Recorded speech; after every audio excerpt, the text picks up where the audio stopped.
Hi, welcome to the question of the day. आज के इस वीडियो में हम लोग क्लास 9th साइंस के ग्रेविटेशन चैप्टर से एक क्वेश्चन करने वाले हैं। So the question is two objects of mass m and 2m। दो ऑब्जेक्ट है, एक का मास है m, एक का मास है 2m।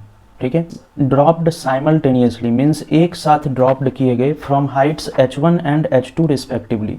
मीन्स m वाले ऑब्जेक्ट को h1 हाइट से ड्रॉप किया गया एंड 2m वाले ऑब्जेक्ट को h2 हाइट से ड्रॉप किया गया। तो मैं इससे रिलेटेड एक फिगर ड्रॉ कर लेता हूँ कि मास m है और एक दूसरा मास 2m है, मीन्स इससे बड़ा कोई ऑब्जेक्ट होगा।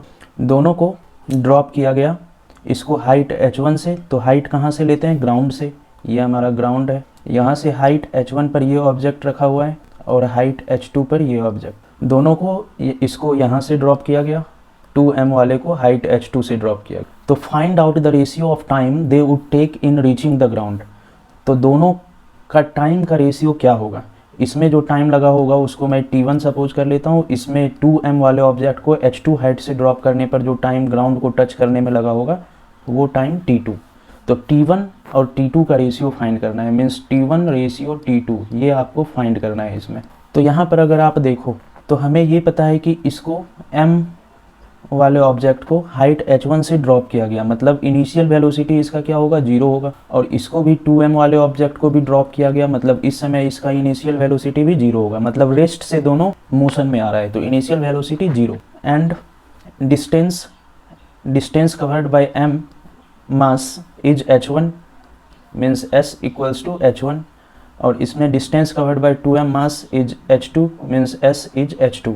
Distance covered by 2m mass is h2 और दोनों का इनिशियल वेलोसिटी 0 0 है। और कितने एक्सेलरेशन से ये गिर रहा होगा? जो ग्राउंड किसी भी ऊपर से गिरते हुए ऑब्जेक्ट पर जो फोर्स लगाता है उसके कारण जो एक्सेलरेशन होता है वो इक्वल्स टू g होता है, एक्सेलरेशन ड्यू टू ग्रेविटी, जिसे आप 9.8 मीटर पर सेकेंड स्क्वायर बोलते होगे। Acceleration due to gravity approximately 10 भी लेते हैं इसको, g equals to 10 metre per second square approximately. तो हमें ये सभी बातें पता चल गई कि u इनिशियल वेलोसिटी 0 है, g acceleration due to gravity है क्योंकि ये यूनिफॉर्मली एक्सेलरेटेड बॉडी, मतलब only under the influence of gravity of earth ये ऑब्जेक्ट फॉल होता है। और distance covered h1 and h2 respectively है। तो हम यहाँ पर ये यूनिफॉर्मली एक्सेलरेटेड बॉडी है, मीन्स एक फिक्स एक्सेलरेशन से ये नीचे की तरफ गिरेगा। तो इसमें हम लोग यूनिफॉर्मली एक्सेलरेटेड बॉडी के लिए हमको टाइम का रेशियो फाइंड करना है।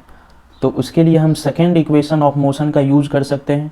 Second equation of motion s equals to ut plus half at square, ये आपने पढ़ा होगा। तो यहाँ पर यही इक्वेशन थोड़ा सा इसमें रिप्लेस कर देंगे, s from h, distance covered is h and u and t will be same. Half a की जगह पर g लिख देंगे, एक्सेलरेशन ड्यू टू ग्रेविटी है a में, तो h equals to ut plus half gt square. This is the second equation of motion derived from the this for freely falling body. Freely falling body के लिए second equation of motion कुछ इस प्रकार का हो जाता है। तो यहाँ से हम लोग t का वैल्यू फाइंड कर सकते हैं दोनों केस के लिए, ऑब्जेक्ट मास m वाले के लिए, ऑब्जेक्ट मास 2m वाले के लिए। तो फॉर मास m वाला ऑब्जेक्ट h1 हाइट से गिर रहा है, तो h1 equals to ut, u तो 0 है दोनों केस में, तो u इंटू टी मीन्स 0 ही हो जाएगा, तो इसे लिखने का ज़रूरत है नहीं, प्लस हाफ g और t स्क्वायर। t इस केस के लिए मैंने t1 सपोज कर लिया है, तो g t1 स्क्वायर। तो h1 equals to half g t1 square. And for mass 2m के लिए h2 हाइट से ये गिर रहा है, इसका भी इनिशियल वेलोसिटी 0 है, तो 0 इंटू टी मीन्स 0 ही हो जाएगा, plus half g t2 square. इसमें जो टाइम लगा है उसे मैंने सपोज कर लिया टाइम t2। ओके, तो इस तरीके से ये दो इक्वेशन ऑफ मोशन चेंज हो गए दोनों ऑब्जेक्ट के लिए अलग अलग, half g t1 square, half g t2 square, h1 and h2 equals to. अब हमें तो t का वैल्यू फाइंड करना है, means t1 ratio t2 find करना है, तो t1 का रेशियो यहाँ से फाइंड कर सकते हैं एंड t2 का रेशियो यहाँ से।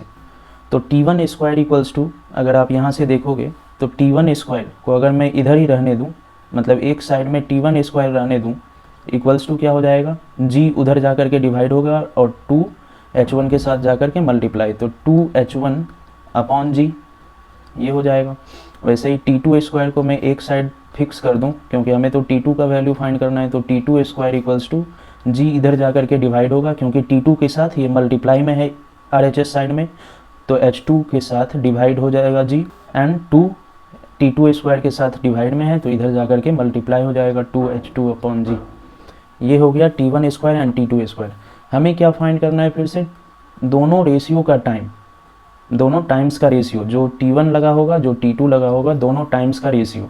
तो हमें यहाँ पर T1 square upon T2 square है, तो T1 इक्वल्स टू हम लोग क्या बोल सकते हैं, T1 equals to square root of 2H1 upon g, and T2 equals to square root of 2H2 upon g. तो T1 एंड T2 का वैल्यू हम लोगों ने फाइंड कर लिया दिए हुए इन्फॉर्मेशन को लेकर के।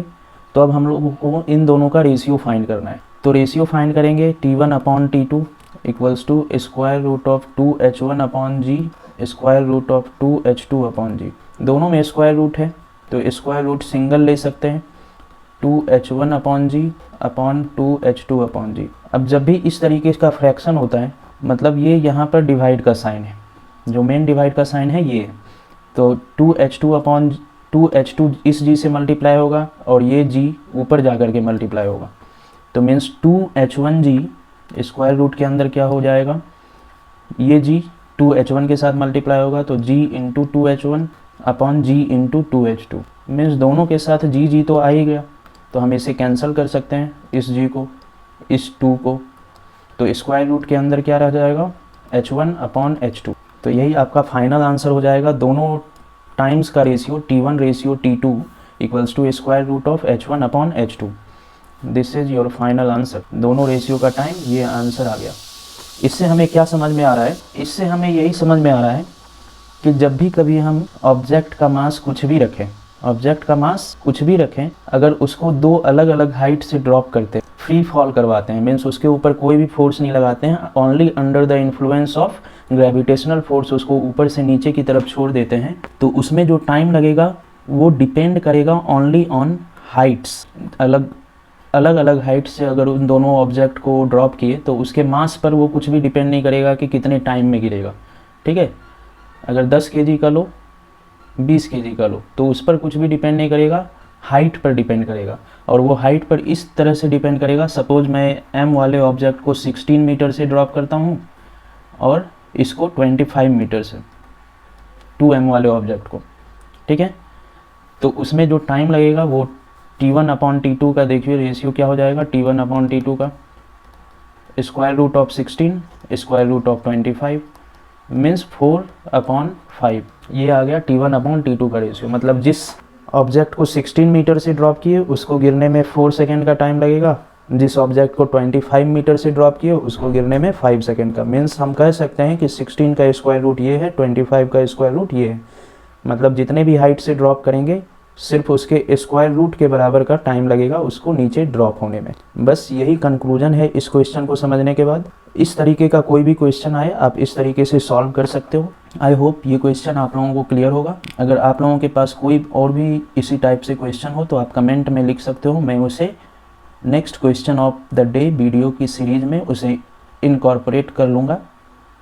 Okay, thank you.